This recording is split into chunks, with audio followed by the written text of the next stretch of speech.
Bueno, muy buena tarde para todos. Qué rico volverlos a tener en nuestra clase de biología para ingenieros. ¿Cómo están todos? Muy bien, Hola, buenas gracias. noches, profe. Muy bien usted. En estas circunstancias que está nuestro municipio y nuestro departamento, todos a cuidarnos de alguna forma. Bueno, ¿cómo les pareció la actividad? ¿Qué tal? ¿Qué comentarios tienen? ¿Les agradó? ¿Ya se metieron como en el tema? Cuéntenme a ver un poquito de eso.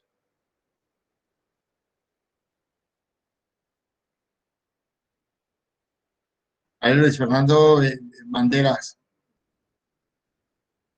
¿cómo te pareció la actividad?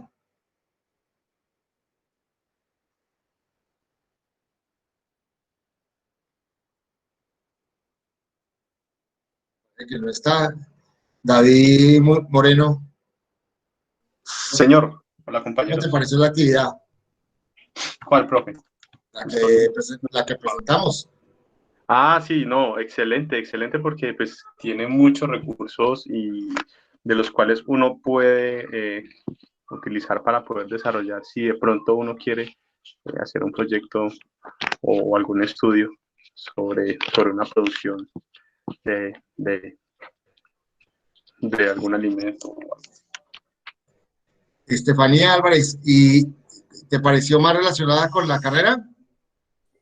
Hola, profe. ¿Sí te pareció la actividad más relacionada con tu carrera? Por supuesto, profe, y más cuando uno ya empieza como, por ejemplo, yo que quiero llevar mi carrera más hacia el emprendimiento y digamos que yo vengo de una línea agropecuaria, entonces me gustó muchísimo, me sentí como en mi salsa, como he dicho, haciendo la actividad, me gustó bastante. Muchas gracias, profe. No, eso es lo que buscamos, en todo momento buscamos que, digamos, el ejercicio académico se convierta como, primero, en un gusto, que uno disfrute haciéndolos, y dos, que sea una oportunidad para poder uno desarrollar no solamente conocimientos, sino en el caso, por ejemplo, tuyo y de muchas otras personas, un emprendimiento. Recordemos que la universidad tiene un convenio a través del CIDT con el SENA para presentar proyectos al Fondo Emprender y puedan ustedes tener capital semilla como una alternativa de un negocio. O sea, uno lo que tú estás planteando, Estefanía, puede ser una oportunidad.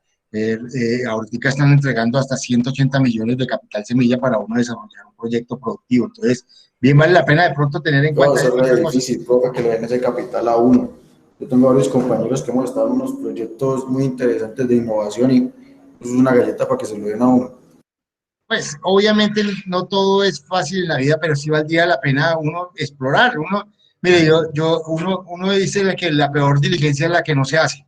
Y a veces ese es el problema, que nos metemos en la cabeza de que las cosas no son difíciles de sacarlas adelante, pero pues en la práctica uno se puede meter. Yo, por ejemplo, les digo abiertamente, yo me he metido en muchos emprendimientos y he salido adelante y un poco ese ejercicio es lo que le conlleva a que uno pues también los motive. Pero bueno, lo importante es que sigamos adelante y que esto les sirva a ustedes para el ejercicio profesional.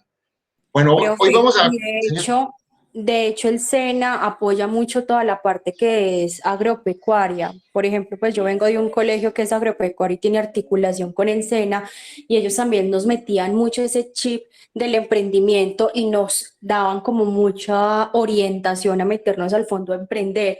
Y varios de mis compañeros con los que nos graduamos, sí tuvieron como la oportunidad, tanto en la piscicultura, hay otro que tiene proyecto de gallinas ponedoras, otro de pollos de engorde, y la verdad el SENA apoya mucho más estos proyectos, siento yo, o sea, desde mi perspectiva puede que esté equivocada, pero el SENA apoya mucho los proyectos que son agropecuarios. sí, es verdad y yo también, yo tengo varios alumnos que han sido beneficiarios del Fondo Emprender por ejemplo, el proyecto que les mostré de Ecofluid fue un proyecto que hace ya varios años la empresa la montaron con recursos del Fondo Emprender. Entonces, digamos, ahí hay como esa opción y es bueno que cada uno de ustedes de pronto la explore, pero bueno, lo importante es seguir adelante y esta que sea una alternativa y sea una posibilidad. La clase de hoy es bien, pero muy bien interesante porque aún más se van a meter ustedes en el campo que ustedes trabajan, porque vamos a empezar un poco a desarrollar muchos elementos que Algunos de ustedes, digamos, los conocen, otros son novedosos, pero que más adelante a lo largo de la carrera los van a utilizar. Entonces voy a compartir pantalla y voy a empezar con la presentación, ¿vale? Listo, ingeniero. Entonces, ¿están viendo ahí la presentación? Sí, señor. Biología para ingenieros, semana número 10, proceso de producción más limpia en la industria. Ok, entonces vamos a arrancar con este proceso, que es una estrategia de producción más limpia. Recordemos que lo que buscamos con el proceso de producción más limpia es tratar de disminuir al máximo los residuos sólidos, líquidos y gaseosos que generan una organización o una empresa. Entonces, la intención es que esto que vamos a ver hoy lo podamos aplicar en esa empresa teórica que nosotros estamos construyendo.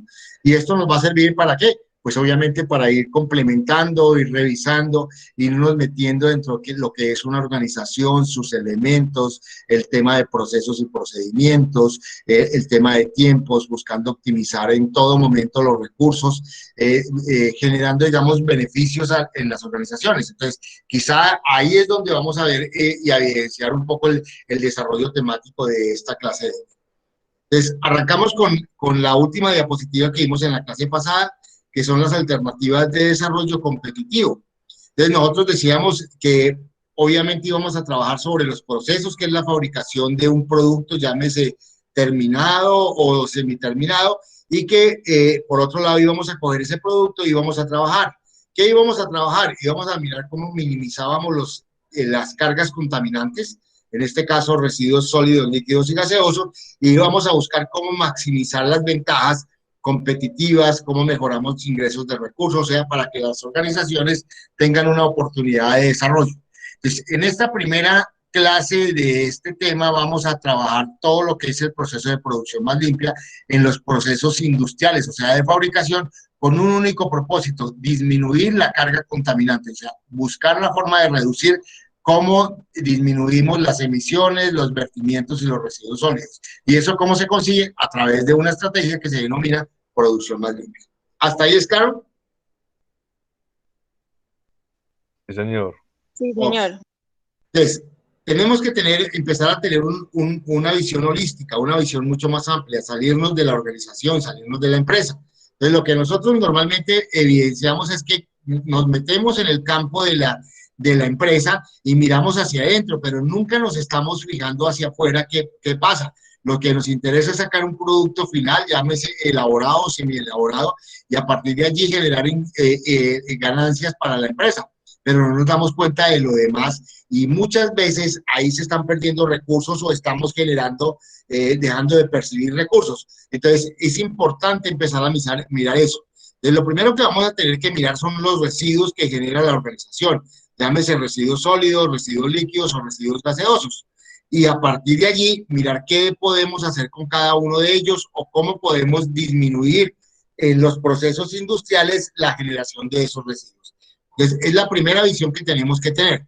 Lo segundo es lo que entra, las materias primas, porque a veces nosotros no le ponemos cuidado a la calidad, al tipo de materia prima que está entrando y en muchos de los casos puede ser uno de los factores que está modificando la calidad del producto final o en términos prácticos puede tener un contaminante. Bueno, en fin, entonces hay que mirar un poco las materias primas, la energía que utilizamos, llámese energía fósil, energía eléctrica, o buscar la forma de tener energías alternativas como un elemento fundamental. El agua, que en todo proceso industrial se requiere agua, entonces el agua que están dando, qué tipos de maquinaria, o sea, la tecnología que tenemos, la mano de obra, el capital, digamos, económico o financiero y la organización como tal. O sea, nosotros a través de lo que es la producción tenemos que tener una visión mucho más holística y con base en ello tenemos que mirar un poco todos estos elementos antes de y después de para poder tener una visión mucho más clara. Y a partir de allí podemos tener una visión con los criterios de producción más limpia que está basado en los materiales que entra, energía y agua, y en los residuos que salen que tenemos que controlar. Por eso tienen esa X, porque vamos a tratar de minimizar las entradas de esos recursos y disminuir al máximo los residuos que generamos. ¿Hasta ahí es claro? Correcto, sí, señor. Bueno, entonces, sigamos adelante. Entonces, nuestra tarea con producción más limpia es lo que vemos ahí. Tratar de que las emisiones no salgan, tratar de que los vertimientos no salgan y tratar que los residuos sólidos no salgan. En muchas industrias que ustedes conocen hay hasta residuos peligrosos, entonces hay que tener controles de ese tipo de cosas. Entonces, un poco la tarea de la producción más limpia es esa, es controlar las emisiones, vertimientos y residuos sólidos que genera la organización o la empresa. Esta imagen la habíamos tenido, habíamos visto una imagen de lo que era la organización, un poco la maquinaria, los métodos de producción, el medio ambiente, la materia prima y la mano de obra. Entonces lo que veíamos era cómo hacer para aumentar la productividad. Entonces un poco ese efecto de aumentar la productividad está basada en empezar a construir una organización que tenga una visión muy clara en términos ambientales, o sea, trazar una política, tener unos criterios que permitan, obviamente, permitan realmente contrarrestar muchas de las condiciones que se tienen. Conseguir las certificaciones en términos prácticas desde el punto de vista ambiental. ¿Alguien tiene el micrófono abierto? Revisemos para que puedan ustedes escuchar mejor. Tener un manual de funciones y procedimientos, tener listas de chequeo de mantenimiento para que una vez cumplidas las horas verifiquemos los equipos, cumplir las normas ambientales en cuanto a vertimientos, residuos sólidos y emisiones, buscar tecnologías mucho más modernas desde el punto de vista de los equipos, establecer, digamos, qué fallas pueden tener los equipos para, pues, corregirlos y a partir de allí poder uno, digamos, disminuir esos riesgos, buscar métodos técnicos que mejoren, digamos, los sistemas de producción, prevenir y tratar de asegurar compras de buena calidad de los insumos, tener un nivel profesional o técnico o tecnólogo preparado. Entonces, esto me permite evidenciar que el personal que yo voy a tener en mi organización debe tener un nivel de capacitación permanente que contribuya a que esa inversión se convierta en una alta productividad y que genere unos beneficios económicos. Esto conlleva a que el proceso sea un proceso donde todos ganemos. Gana la organización, ganan los empleados, ganan los compradores, disminuimos las cargas ambientales, o sea, ganamos todos. O sea, la producción más limpia busca es esa estrategia en que todos ganemos. ¿Hasta ahí está, no? Sí, señor. Sí, profe. Entonces, tenemos que ver que, digamos, qué es esa estrategia de producción más limpia. Entonces, las estrategias de producción más limpia vienen desde una previsión ambiental integrada que está basada desde el Ministerio de Ambiente y las corporaciones autónomas regionales, que son las que trazan política y plantean estrategias para mejorar las condiciones ambientales. Entonces, el Ministerio y las corporaciones han planteado dos posibilidades. Una, que va hacia el interior de una organización, vista la organización como este recuadro que ustedes ven acá, ¿sí? Entonces hay que producir reducción de residuos sólidos, líquidos y gaseosos, o sea, minimizar las emisiones. Y otra alternativa es generar todos los procesos de reciclaje y reutilización de productos, no solamente al interior de la organización, sino al exterior, buscando generar una valorización de esos residuos. Y una de las alternativas puede ser la valorización energética como se tiene. Entonces, ya si miramos desde el punto de vista práctico de la organización y ya viéndola nosotros como ingenieros industriales, entonces tenemos que hacer una reducción de origen. ¿Reducción de origen de qué? De los residuos que se están generando.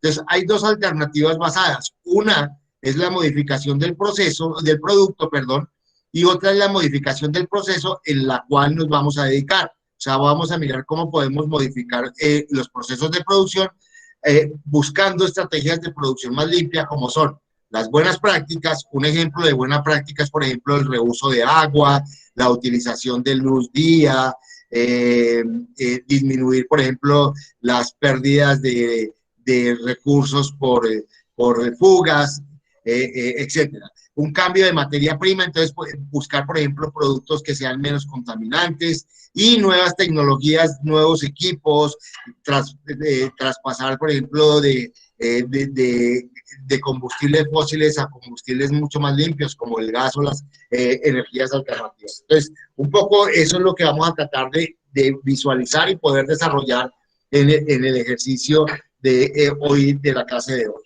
¿Hasta ahí es claro? Sí, señor. Ok. Para hacer eso, tenemos que hacer una descripción de 8 pasos. Esos 8 pasos son los siguientes. La primera es establecer el proceso, que todos ya lo han hecho. La segunda es elaborar el diagrama del proceso, que también todos los han hecho. La tercera es la identificación de los procedimientos, nos falta.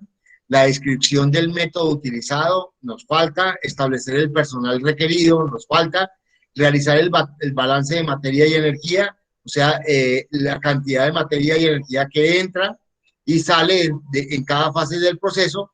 Identificar las maquinarias y equipos que requerimos y establecer los tiempos de proceso con el propósito de poder optimizar y, digamos, hacer los procesos mucho más eficientes, eficaces y productivos. Entonces, vamos a revisar cada uno de esos 8 pasos para que aprendamos un poco a hacerlos. ¿De acuerdo? ¿Están escuchando bien? Sí, señor. profe. Ok. Entonces, lo primero es establecer el proceso. Yo cogí aquí uno para poderlo tener como ejemplo. El proceso de fabricación de bocadillo de guayaba. Entonces, el proceso tiene 11 etapas digamos, de su proceso. La primera etapa es la selección de la guayaba, la segunda es lavado y desinfección, la tercera es el escaldado, la cuarta es la extracción de la pulpa, la quinta es la formulación, la sexta es la cocción, la séptima es el punteo, la octava es el moldeo, la novena es el empaque, la décima es el etiquetado y la 11ª es el almacenamiento. Entonces tenemos ya muy claro cuál es digamos, el proceso que yo voy a efectuar, todos lo conocemos y cada uno en su empresa lo tiene claro. Lo segundo, bueno, y a partir de allí es que nosotros cada una de esas etapas, o sea, cada una de estas etapas que vemos aquí, selección, lavado, escaldado, cada una de estas etapas cumple unas actividades dadas, que son los procedimientos que se realizan. Entonces, por ejemplo, en la selección uno puede decir, la primera actividad es la recepción, la segunda es la vertimiento a un tanque, la tercera es la separación de la guayaba buena a la guayaba mala, la cuarta es la guayaba buena se lleva a otro recipiente, la quinta es que la guayaba mala se va a otro proceso, se va al tema de residuos. O sea, tenemos en cada una de esas fases del proceso unas actividades que tenemos que establecerlas. ¿Para qué? Para conocer un poco el procedimiento, cómo se procede en esa fase del proceso. ¿Y esto qué le permite? Eso para ustedes como ingenieros industriales, pues es una gran ventaja. ¿Cuál es esa ventaja? Es que si uno estandariza los procesos y los procedimientos, les permite que cualquier persona con base en el manual de procesos y procedimientos pueda repetir adecuadamente las actividades que durante la fase del proceso se van a realizar. Y esto es muy bueno, ¿por qué? Porque permiten ampliar, por ejemplo, jornadas de trabajo por otros personales, si una persona se retira, puede automáticamente, ya con el manual de procesos y procedimientos, que otra persona estudiándolo lo pueda entrar mucho más rápido dentro del tiempo. Entonces, es el primer elemento que tenemos que trabajar. Pero además de eso, establecemos, pues obviamente, qué entra en cada fase del proceso y qué sale. Entonces, si yo, por ejemplo, voy a entrar 100 kilogramos de guayaba, pues tengo que saber qué va a pasar con esos 100 kilogramos de guayaba en el primer proceso que se llama selección. Entonces, cuando yo he terminado esas actividades que acabo de describir, lo que veo es que de los 100 kilogramos, 85 kilogramos son de guayaba de buena calidad y 15 kilogramos son de guayaba que tengo que desecharla porque está espichada, porque está de mala calidad, porque no me va a permitir, digamos, que esa materia prima me sirva para el proceso, entonces tengo que descartarla. Entonces lo que veo es que aquí entraron 100 kilogramos y aquí salieron 100, de los cuales 85 van a la siguiente fase del proceso y 15 salen como un residuo, en este caso un residuo sólido. Entonces, es importante empezar a visualizar cada una de las etapas del proceso, esas entradas y esas salidas, al igual que las actividades que acabamos de ver.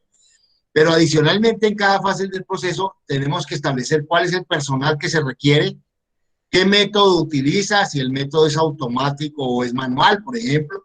Entonces, si es manual, en términos prácticos, lo hacen con las manos. Si es automático, puede ser mecánico a través de una máquina, ¿sí? qué materiales y qué equipos requerimos. Entonces aquí vimos que requerimos unos equipos de cocción, que pueden ser unas marmitas o pueden ser unos autoclaves. Entonces hay equipos que te tienen que establecer para poderlos tener claros qué equipos se requieren en cada fase del proceso, pero igualmente los tiempos.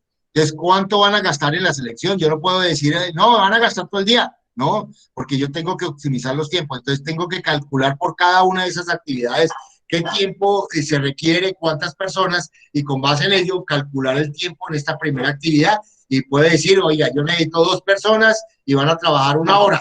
Entonces ya sé que en 1 hora 100, 200 o 1 tonelada de guayaba se pueden procesar, y con base en eso puedo buscar una mayor eficiencia, una mayor eficacia y una adaptabilidad a cada uno de los procesos de las fases del proceso que estoy evidenciando.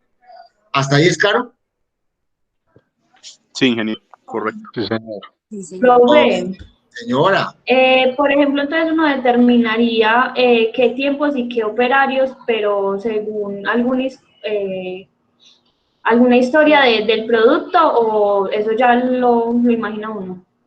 bueno, ahí hay 2 formas. Una es desde el punto de vista teórico. Si ustedes miran manuales de procesos y procedimientos del producto que ustedes tienen, pueden establecer, se establecen los tiempos, y a partir de allí uno puede optimizarlos.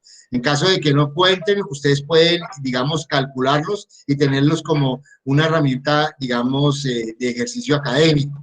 Pero la idea es, para poder validar tiempos, ustedes en una organización, en una empresa, tienen que mirar esos elementos de eficiencia y eficacia para mirar cómo ellos se van adaptando, y a partir de esa adaptación poder calcular los tiempos. Entonces, uno lo que hace, por ejemplo, cuando ustedes entran a una organización, es eso, es tomar tiempos, y esos tiempos les van a servir para estandarizar y mirar cómo pueden, revisando las actividades de esa fase del proceso, cómo las puede tú optimizar. Señor. Respete. Señor, me pregunta algo.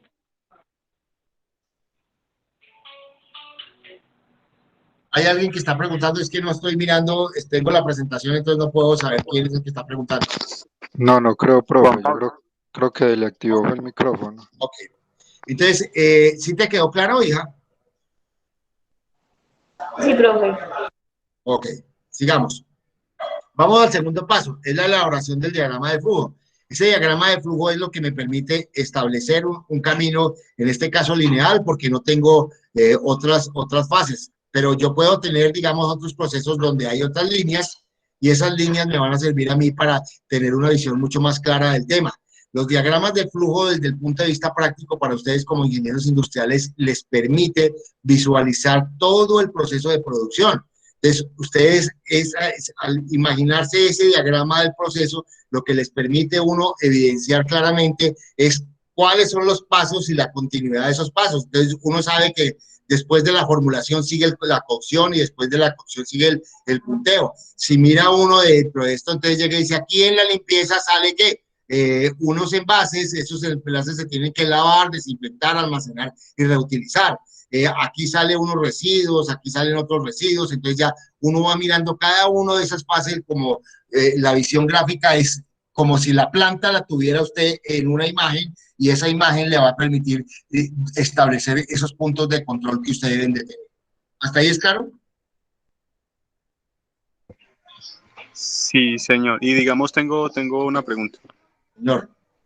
Digamos, en el caso de que yo esté generando algún residuo y que dentro de las políticas del Estado y no haya, digamos, que todavía se haya como encargado de estos residuos. Hago referencia, digamos, a los gases que extraen refrigerantes de las neveras. Yo he observado, porque uno está dentro de ese gremio y uno se da cuenta de que por parte del Estado no gestionan mucho estos residuos. ¿El por qué? Pues me imagino que será porque no tiene un beneficio-costo, ¿no? Porque como todavía no, digamos, no es un residuo que se pueda, o hasta ahora, ¿no? Que se pueda tratar para obtener algún beneficio económico. Entonces, ¿qué hacer ahí? ¿Qué es lo que hace? Generalmente, digamos, la reglamentación está dada. Un poco lo que hacen es que las entidades de control les queda muy difícil a veces hacer el seguimiento y el control a todas las entidades, a todas las empresas. Entonces ellos presumen que cuando están solicitando, digamos, los permisos de emisiones, de vertimientos, de seguridad industrial, todos estos permisos, pues asumen que las empresas son responsables de ese tema.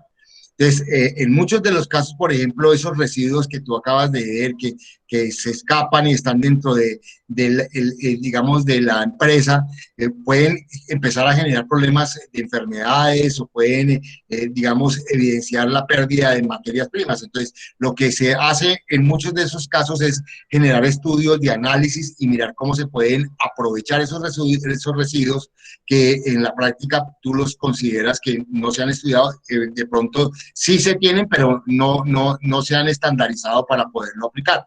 Un poquito ahorita lo vamos a ver cuando hagamos el balance de materia y energía. Entonces ahí podemos evidenciar muchos de esos elementos que son gases que se emiten y que tenemos que aprender a controlarlos y a manejarlos para no perder recursos económicos y mirar a partir de allí cómo podemos reutilizarlos o cómo podemos generar, digamos, un control y un manejo adecuado de ellos. ¿De acuerdo? Correcto, ingeniero. Vamos a la tercera, la identificación de procesos, del procedimiento dentro de las fases del proceso. Entonces yo quise hacer de manera simple para poder, no me detuve a ser detallado, pues, para no generar, digamos, tantas diapositivas con respecto a esto, pero con base en el proceso que nosotros lo tomé como ejemplo, quise hacer como la identificación del procedimiento. Entonces, selección, la primera fase del proceso. Separar la fruta que no tenga el grado de madurez adecuado, con defectos o que tengan algún grado de podredumbre. Entonces, pero pues obviamente aquí hay varias actividades. Entonces yo tengo que reseccionar, tengo que vertir en un recipiente donde yo pueda observar, hago la separación, establezco los grados de madurez, porque muchas veces, por ejemplo, la guayaba viene verde, entonces tengo que dejar que llegue a unos niveles de maduración para poderlas meter dentro del proceso o devolverla. Hay una que viene en espichada y tengo que separarla. Entonces, todo ese tipo de cosas están dadas en las actividades que nosotros vimos en cada una de las fases del proceso. La segunda, lavado y desinfección, lavar la fruta sana con agua limpia y cloro, con una concentración de 3 partículas por millón de cloro. Entonces, es una concentración que me va a permitir más o menos poder desinfectar la fruta sin generar ninguna toxicidad.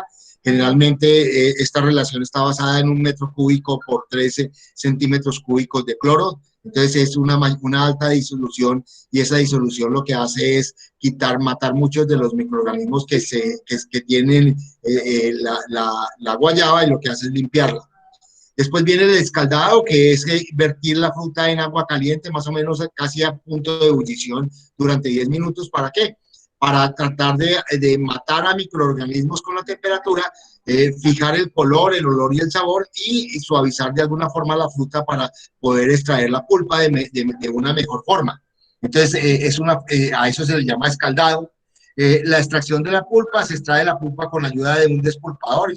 Ya estamos viendo aquí un equipo, aparato que realiza la operación de trituración y separación de la semilla. Si no se dispone del despulpador, se puede utilizar una licuadora o bien algún utensilio que de cocina para permitirla machacar la fruta. Seguidamente se hace pasar la pulpa en caliente por un colador para separar las semillas. Entonces, ahí vemos que están saliendo residuos. Entonces, lo que nos permite el procedimiento es poder tener claro lo que sucede al interior de esas fases de ese proceso, y con base en esas actividades mirar cómo puedo yo empezar a organizar, digamos, algunas estrategias de producción más limpia.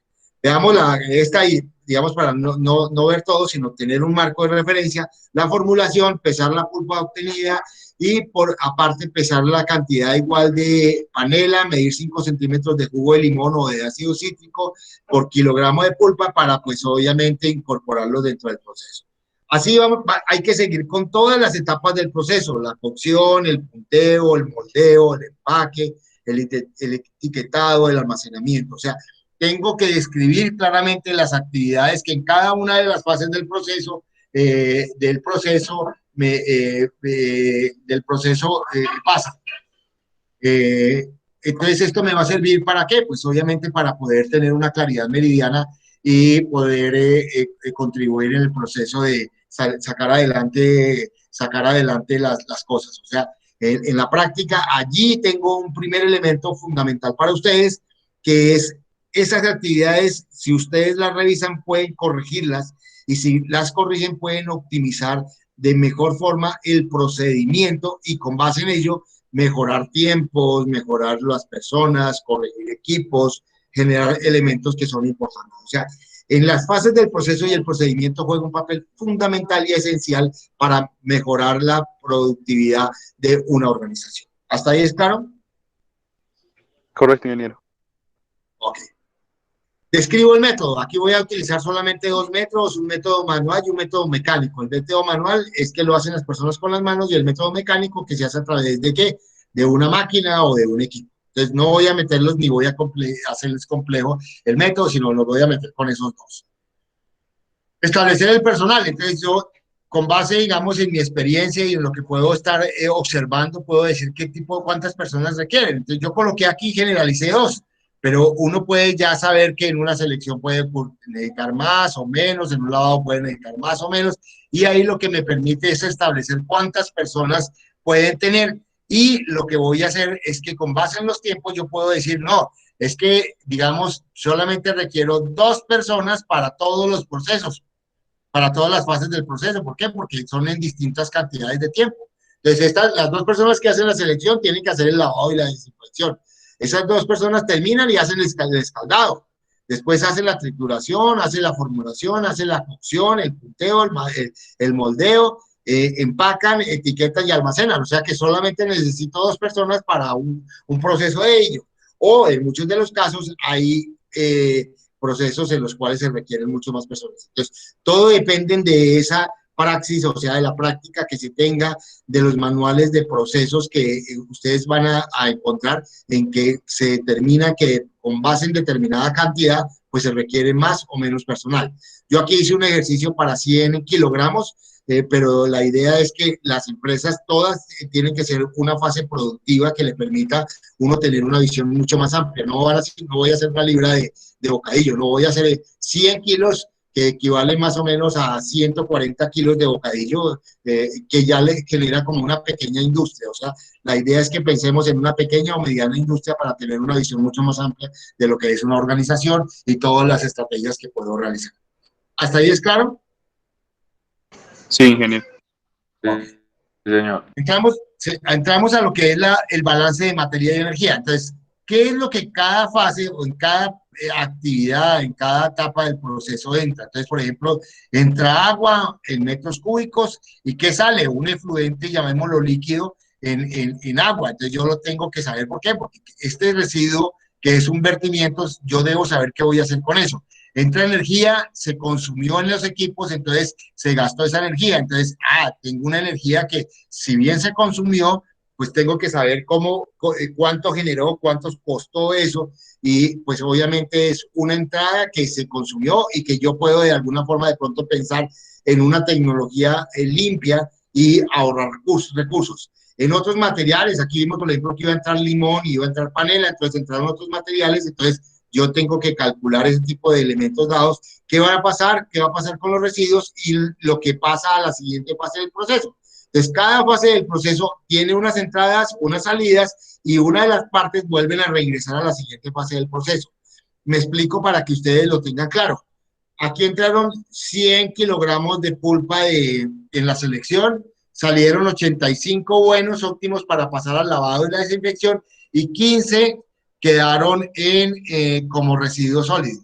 Aquí de este lavado, los 85, digamos, solamente se lavan y se desinfectan, y entran los mismos 85 acá. Pero aquí, ¿qué entró además? Entró 1 metro cúbico de agua. Entonces, si entró 1 metro cúbico de agua, aquí salieron los 85 kilogramos y 1 metro cúbico de agua que se convirtió en vertimientos. Entonces, un poco en cada fase de eso va evidenciando lo que está dando. Y eso es lo que vamos a ver aquí, en esta siguiente, que es la realización o el balance de materia y energía a través de las entradas y salidas. Entonces, vamos a verlo de manera mucho más clara y nos va a permitir como tener una visión mucho más general. Entonces, entran los 100 kilogramos de guayaba y salen 80 kilogramos de guayaba de buena calidad y 20 de guayaba de mala calidad, que se convierte en ¿qué? Lo coloqué en rojo como en un residuo. Es para que lo tengamos basado en la imagen anterior que veíamos como los rojos, como las emisiones o los residuos, entonces lo coloqué en rojo. Los 80 que están aquí entran al lavado, entonces entra 80 kilogramos de guayaba de buena calidad, 1 metro cúbico de agua y 3 centímetros cúbicos de cloro para hacer la desinfección. Entonces sale los 80 kilogramos de guayaba de buena calidad desinfectado y sale 1 metro cúbico y 1,03 metros cúbicos de agua clorada que se va para el vertimiento. Entran los 80 kilos de agua aquí, de guayaba buena, y entra energía ¿para qué? Perdón, entra 1 metro de agua caliente con un combustible que se tuvo que tener para calentar el agua. ¿Y qué salió? Los 80 kilogramos de agua de guayaba de buena calidad ya escalada, o sea que ya tiene una temperatura alta que le permite entrar al proceso de extracción de la pulpa, pero sale el metro cúbico de agua caliente y el combustible utilizado que pudo ser, digamos, algún energético, digámoslo, fósil o energía eléctrica o carbón o gas, el que sea, entonces, pero se consumió. Está dado. De ahí viene a qué? A los 80 kilos ya con escaldado vienen aquí a la siguiente, que es la extracción. Entran los 80 kilos y entra energía para el equipo de despulpar. Entonces ya se despulpó y salen 70 kilogramos de pulpa de guayaba y 10 kilogramos de semilla y la energía que se consumió. Entonces, si se van dando cuenta, siempre tiene que tener un balance de materia de energía. Miren, 70 y 10 son 80 que entraron. 80 que entraron aquí, 80 que están aquí. 1 metro cúbico de agua que entró aquí salió 1 metro cúbico de agua. Aquí entró un combustible, aquí salió el combustible utilizado. Aquí entró 80 kilogramos de guayaba, 1 metro cúbico de agua y 3 centímetros cúbicos de cloro. Aquí salió 80 kilogramos de guayaba y 1,03 metros cúbicos de agua clorada. O sea, siempre, a eso se denomina balance de materia de energía, que nosotros en cada fase del proceso tenemos que saber qué entra y qué sale para poder tener estos rojos, que son los residuos que está generando los procesos, y a partir de allí poder hacer, digamos, plantear estrategias de producción. ¿Hasta ahí es claro? Sí, ingeniero, muy claro. Okay. Sí, señor. Que tenemos que identificar maquinarias y equipos. Entonces, en la primera se necesitan unos tanques, igual que en la segunda fase. En el escaldado se requiere un tanque de acero inoxidable. En la tercera, en la cuarta, se requiere un despulpador. En la formulación, una balanza. En la cocción, un recipiente de acero inoxidable o una pesa o una marmita, un recipiente de acero inoxidable o marmita. En el punteo, una marmita, un refractómetro con escala hasta 85 Brix. Estos refractómetros lo que le da es más o menos la concentración del dulce dentro de lo que es el proceso productivo, y es importante porque, digamos, en los manuales de procesos de cada uno de los alimentos y que se requieren una concentración en Brix, tenemos que utilizar unos refractómetros. Entonces, ese es el refractómetro que hace aquí, que se evidencia. En el moldeo requieren bandejas de metal, en el empaque cortadores, en el etiquetado no se requiere ningún equipo, y en el almacenamiento canastillas para eso. Entonces ya tengo establecido cuáles son los equipos que yo tengo. Entonces, sin darme cuenta, ya he ido estructurando todos esos elementos que al comienzo yo requería. Vamos a los tiempos. Entonces yo calculo que para 100 kilogramos de separación máximo se puede ir 1 hora, para el lavado y desinfección otra hora, para el escaldado 30 minutos, para la extracción de pulpa 1 hora, para la formulación máximo 1 hora, la cocción 40 minutos, el punteo 1 hora y media, el moldeo y endurecimiento 12 horas, el empaque 2 horas, el etiquetado 30 minutos y el almacenamiento puede ser varios días. Entonces ya tengo unos tiempos establecidos, unas personas que van a estar allí, y con base en ello puedo calcular con mucha facilidad cuántas personas realmente requiere una empresa y cuántos tiempos son los que normalmente requieren para eso. ¿De acuerdo? ¿Hasta ahí es claro? Correcto, ingeniero. Sí, Sí, señor. Ok, entonces nos devolvemos a la gráfica inicial. Entonces vamos a empezar a mirar cómo ya tengo claro, digamos, los procesos. Entonces voy a hacer qué modificaciones puedo hacer a través de buenas prácticas, a través de cambio de materia prima y a través de nuevas tecnologías. Entonces, estos son las estrategias de producción más limpia que me van a ayudar un poco a mejorar y a organizar esos residuos que se estaban generando. Entonces, las buenas prácticas son procedimientos operativos que ayudan a disminuir cargas contaminantes. Entonces, ya decía, por ejemplo, una buena práctica en el caso que estamos analizando, puede ser la reutilización del agua. Entonces, si yo reutilizo el agua con el que lavo y después la caliento, estoy utilizando esa misma agua 2 veces y no desperdicio 2 metros cúbicos de agua. Entonces, ahí veo ese tipo de cosas.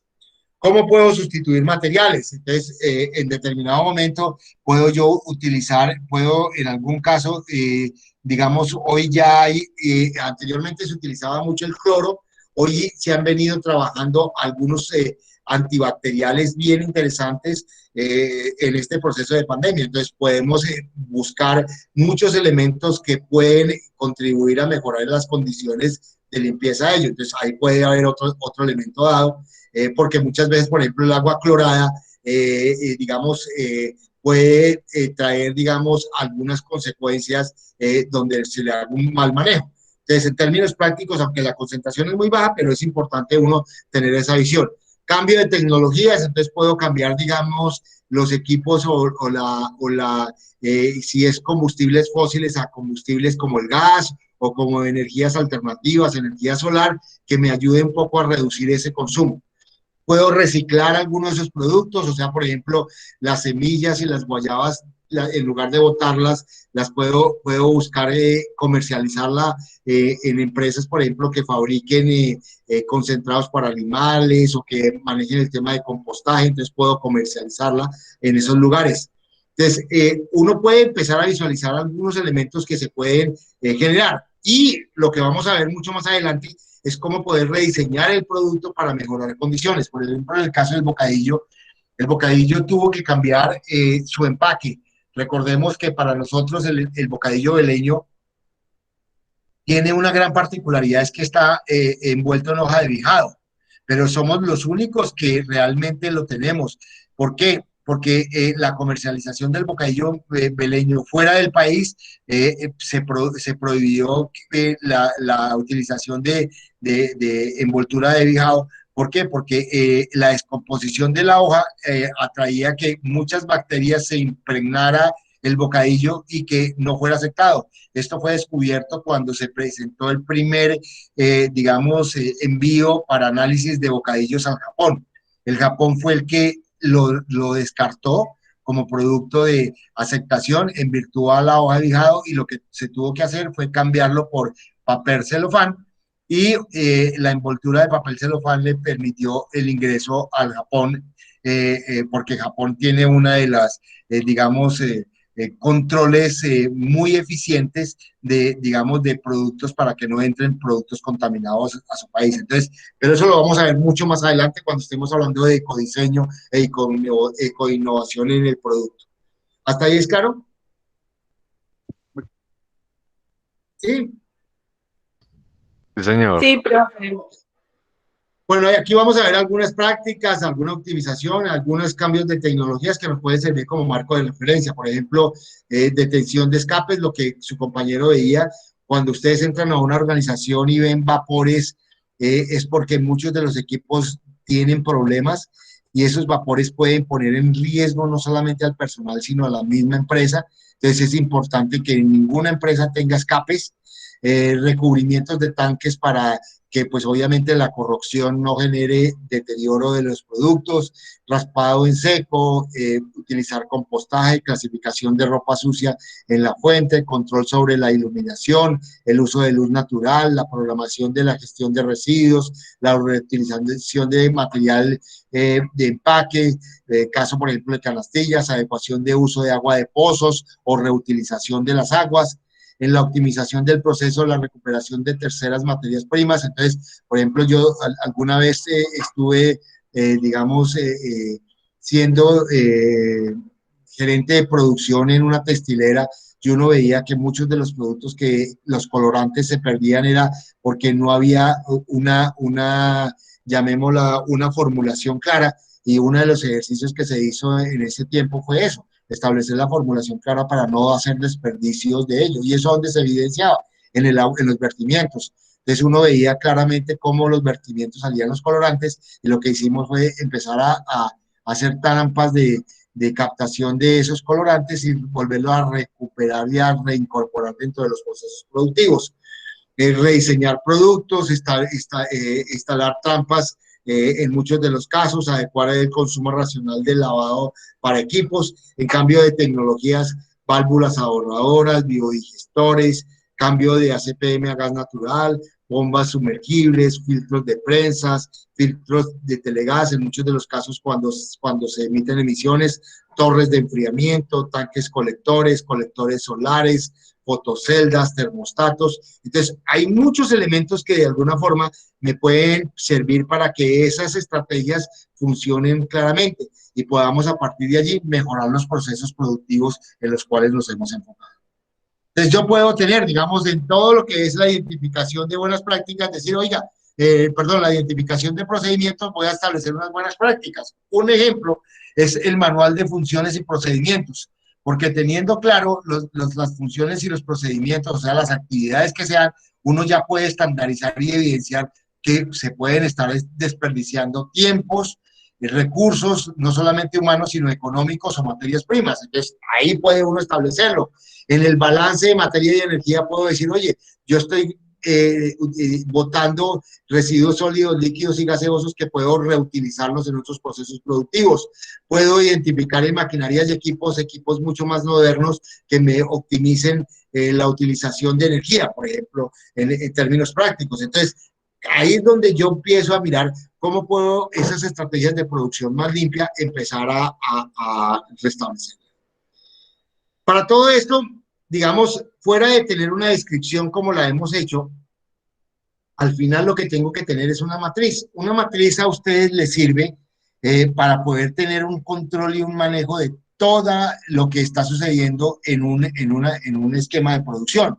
Entonces, lo que acabamos de ver, aquí lo estamos sintetizando. Entonces, tenemos, mire, las fases del proceso, tenemos los procedimientos que se van a establecer en cada una de las fases del proceso, tenemos el método, si es manual o es mecánico, tenemos las personas que trabajan y las complementamos con los tiempos, tenemos los equipos que van a utilizar, tenemos un balance de materia y energía en cada una de las etapas del proceso y sacamos en cada uno los residuos. Y con base en los residuos empecé a plantear estrategias de producción más limpia. Entonces, por ejemplo, en el primero establecer, digamos, criterios de buena calidad en el producto. Esa es una buena práctica, pero además si yo no lo quiero, porque pues obviamente el costo de eso me puede aumentar el precio de adquisición de la materia prima, entonces puedo con base en los residuos utilizarlo para compostaje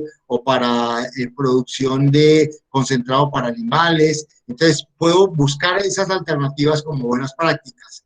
En el segundo, digamos, aquí donde vemos la cloración, entonces lo que hacemos es que botábamos 1 metro cúbico de agua, entonces, ¿qué puedo hacer? Un tanque, digamos, de decantación que me permita captar los elementos sólidos y volver a reutilizar el agua. Entonces, volver a reutilizar esa agua y no desperdicio 1 metro cúbico de agua. Aquí en el metro cúbico de agua caliente, entonces, cuando yo utilizo esta agua caliente, después puedo utilizar, por ejemplo, un intercambiador de calor para que un agua que voy a reutilizar ya entre caliente y me pueda servir para el escaldado. Entonces, puedo empezar a mejorar elementos dados. Igualmente puedo cambiar ¿qué? Que puedo utilizar un energético que puede ser ACPM y en lugar de ello puedo utilizar gas natural como una nueva tecnología que se utiliza. Entonces, ya voy planteando con base en estos residuos estrategias de producción más limpias, llámese buenas prácticas, llámese cambio de materia prima o llámese una nueva tecnología. ¿Esto para qué les va a servir a ustedes? Yo puedo a través de esta matriz que se hace en Excel empezar a idear a través de los sistemas un tablero de mando y control.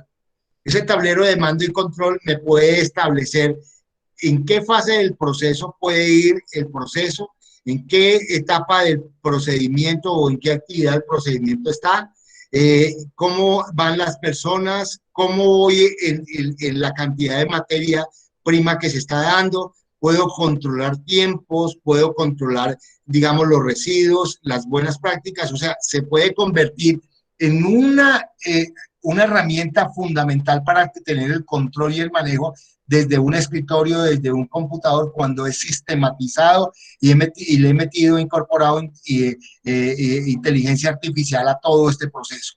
Hoy lo que uno evidencia claramente, digamos, con esta pandemia es que los ingenieros de sistemas y computación se han convertido en un elemento fundamental en cualquier etapa del proceso. ¿Por qué? Porque hoy vemos que los sistemas nos pueden colaborar ¿para qué? Para optimizar, digamos, los procesos de producción. Entonces, importante que nosotros tengamos claro eso, porque tenemos que hacer una descripción de cada una de las fases y además realizar esta matriz que nos va a permitir tener todo el control y el manejo, además de las etapas de producción más limpia que vamos a implementar dentro de nuestro modelo productivo.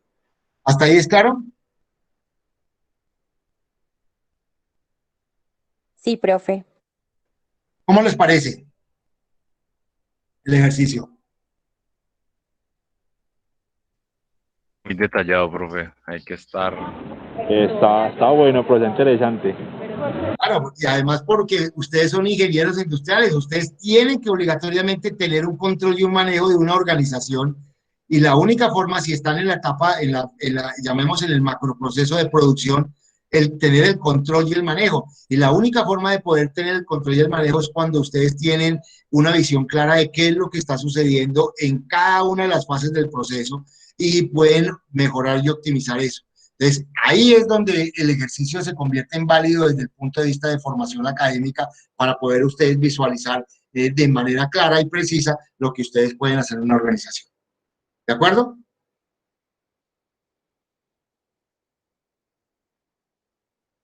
¿Sí están de acuerdo? De acuerdo, profe. Señor. Sí, profe, totalmente. Sí, señor.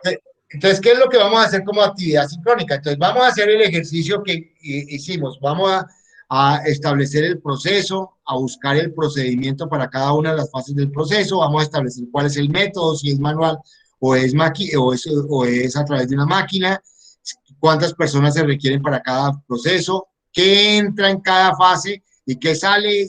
Recuerden que una vez tenga aquí lo que sale de una vez, coloque aquí cuáles son los residuos, establezcan cuáles son los equipos y los tiempos para cada una de las fases, y una vez tengan establecidos los residuos, planteen qué buenas prácticas, qué cambio de materia prima o qué nueva tecnología se están dando, se puede dar. Entonces, lo vamos a hacer de manera descrita y de manera ya consolidada en la matriz que ustedes acaban de ver.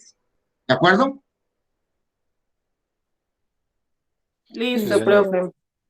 Entonces, Profe, aquí entonces, Es llenar la matriz y hacer una especie de documento pues con párrafos. de documento, exacto. Es que el documento ustedes lo pueden hacer mucho más extenso y la matriz les va a servir, así como, digamos, cuando tú vas a tener la manual, el proceso y lo tienes que ver claro, con el solo diagrama de flujo del proceso, ya usted no tiene claro cuál es el proceso. Y eso te va a servir como marco de referencia.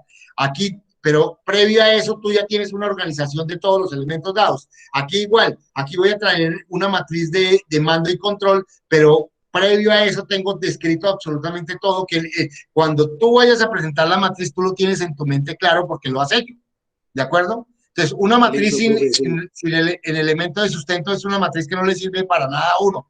Teniendo el elemento de sustento, se convierte en una herramienta poderosísima para ustedes, ¿de acuerdo?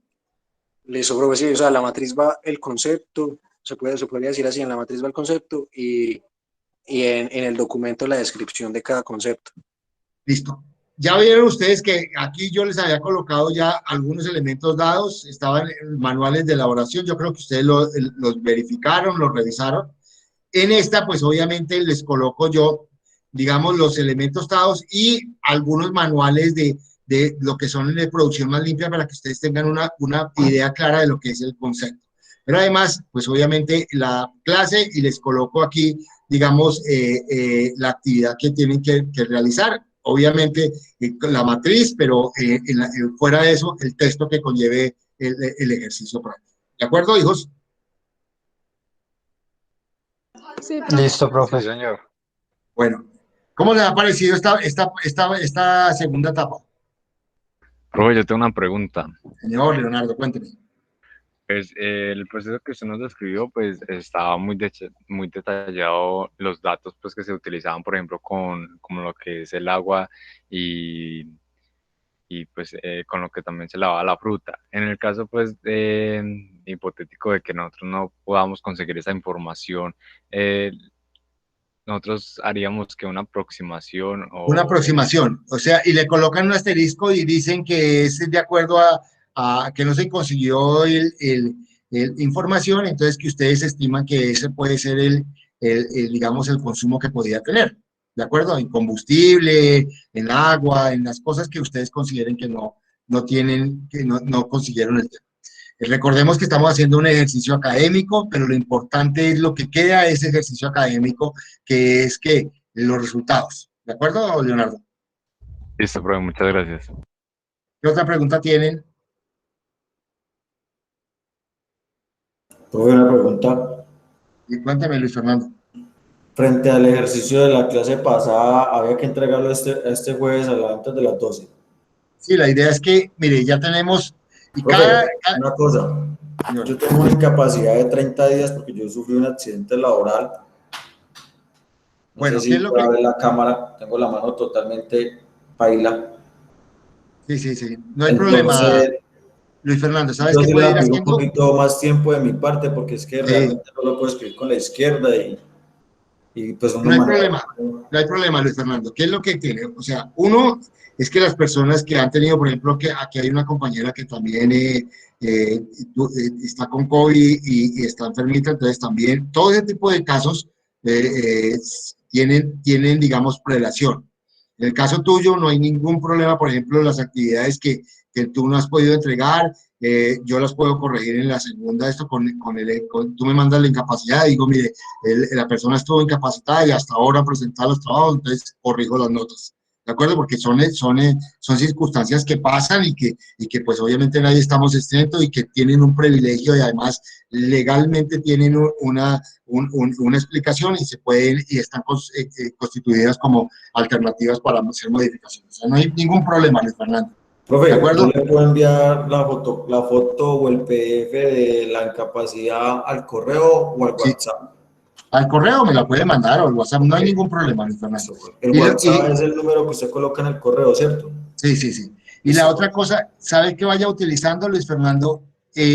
Lo que hicimos en la clase pasada, grabe y vaya transcribiendo, eso te ayuda mucho para facilitar la transcripción del ejercicio, ¿de acuerdo? Y Sí, lo profe, eso puedes, yo lo aplico. Lo que pasa es que como a mí me gusta más también escribir, entonces me dificulta también el tema, porque yo lo voy, o sea, yo me meto en alguna parte, empiezo a investigar, empiezo a escribir, puntualizo, luego voy haciendo como una lluvia de ideas y luego formalizo todo y ahí es donde me cuesta el tema de escribir.